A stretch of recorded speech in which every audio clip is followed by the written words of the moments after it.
بسم اللہ الرحمن الرحیم۔ جب ایسا ہو تو سمجھ جاؤ کہ تمہاری دعا قبول ہونے والی ہے۔ ایسے ہی سچے قصے سننے کے لیے ہمارے چینل کو سبسکرائب کریں اور باقیہ مکمل سنیں۔ اللہ پاک آپ سب کے صغیرہ کبیرہ گناہوں کو معاف فرما دے۔ جو دعا کر رہے ہیں اور دعائیں قبول نہیں ہو رہی ہیں، ان کی دعائیں قبول کر لیجئے اور زندگی کی تمام تکلیف پریشانیاں ختم کر دیجئے، آمین۔ آپ لوگ بھی آمین ضرور بول دیا کریں، پتہ نہیں کس کی دعا پر اللہ کن فرما دے۔ تو چلیے اب کرتے ہیں ویڈیو کی شروعات۔ پیارے دوستوں، آپ اور ہم نے اکثر دیکھا ہے کہ ہم دعا کرتے رہتے ہیں اور دعا قبول نہ ہونے پر مایوس ہو جاتے ہیں اور مایوس ہو کر دل ہار بیٹھتے ہیں، مگر انسان بھول جاتے ہیں کہ پیارے اللہ تو کسی کی دعا رد ہی نہیں کرتا۔ ہاں، ہمیں پتہ ہے جب ہم مشکل میں ہوتے ہیں، ہمیں کچھ سمجھ نہیں آتا اور ہمت جواب دے دیتی ہے اور سمجھ ہی نہیں آتا کہ کیا کریں۔ دل پریشان رہتا ہے، کچھ دکھائی نہیں دیتا، بس اکثر سوچتے ہیں کہ اللہ کہاں ہے۔ تو ایک بات یاد رکھنی چاہیے کہ معجزے ضرور ہوتے ہیں۔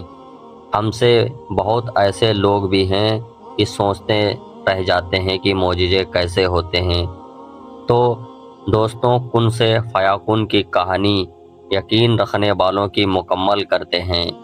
تو یاد رکھو، اگر تمہارے دل اب تک دعا کا خیال آ رہا ہے تو وہ اس بات کا اشارہ کر رہی ہے کہ امید ابھی ختم نہیں ہوئی، ابھی تو بہت کچھ باقی ہے، ابھی سب کچھ ختم کہاں ہوا۔ کبھی تمہارے نصیب کو تمہاری چاہت کے مطابق کر سکتا ہے۔ اللہ اگر تمہارا دل اب تک نہیں بدل رہا تو جانتے ہو یہ اس بات کی نشانی ہے کہ اللہ جب اپنا کن فرمانے والا ہو تو آخری لمحے میں بھی منزلیں بدل جایا کرتی ہیں۔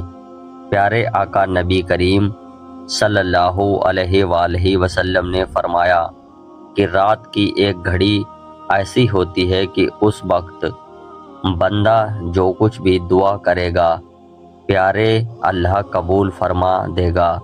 اور پتہ ہے نا وہ کون سی گھڑی ہوتی ہے؟ وہ گھڑی ہوتی ہے تہجد کی۔ پیارے دوستوں، اگر اللہ پاک تمہیں تہجد کی توفیق دے رہا ہے نہ تو خوش ہو جاؤ، کیونکہ یہ اس بات کی نشانی ہے کہ انشاءاللہ آنے والے وقت میں معجزے تمہارے منتظر ہیں۔ اگر کوئی دعا تمہارے تڑپ تڑپ کر بار بار مانگنے پر بھی قبول نہیں ہو رہی ہے تو تم سمجھ جانا کہ اللہ تمہیں بار بار مانگے جانے والی کچھ دعاؤں کو اپنے پاس رکھ لیتا ہے تاکہ بہترین وقت میں تمہیں عطا کر سکے۔ پیارے بھائیوں اور بہنوں، جب کبھی آپ کو لگے کہ آپ بہت تھک گئے ہیں اور دعا مانگ بھی نہیں پا رہے تو بس ہاتھ اٹھا کر سجدے میں گر جایا کرو اور آنسو بھری آنکھوں سے دل ہی میں اس سے باتیں کر لیا کرو، اور پتہ ہے تمہارے پھیلے ہوئے ہاتھ اس بات کی گواہی ہوں گے کہ تم رب العالمین کے محتاج ہو۔ اور پتہ ہے نا، میرا اللہ تو دلوں کے حال بھی جان لیتا ہے، وہ تو آنے والے وقت، گزرے ہوئے وقت جو سارے جہاں کے پوشیدہ ہیں اس کے بارے میں بھی جانتا ہے۔ اگر دعا میں آنکھ سے آنسو بہنے لگے اور زبان کے ساتھ دل بھی بول رہا ہو تو ایسی کیفیت اس بات کا اشارہ ہے کہ اللہ تمہاری دعاؤں پر کن کرنے والا ہے انشاءاللہ۔ رسول اللہ صلی اللہ علیہ وسلم نے فرمایا، انسان سجدے کی حالت میں اپنے رب کے سب سے قریب ہوتا ہے، اسی لیے کثرت سے سجدوں میں دعا کیا کرو۔ کسی نے پوچھا کہ ہمیں کیسے پتہ چلے گا کہ اللہ تعالی ہمیں عطا کرنے والا ہے؟ پتہ ہے کیا جواب آیا؟ جواب آیا، جب اللہ عطا کرے گا تب مانگنے کے طریقے بھی سکھا دیتا ہے۔ جب تم اپنے دل کے فیصلوں کا اختیار اپنے رب کو دے کر پرسکون ہو جاتے ہو تو یہ اس بات کا اشارہ ہے کہ اللہ تمہاری دعاؤں پر راضی ہے، بس ایک کن کی دیری ہے۔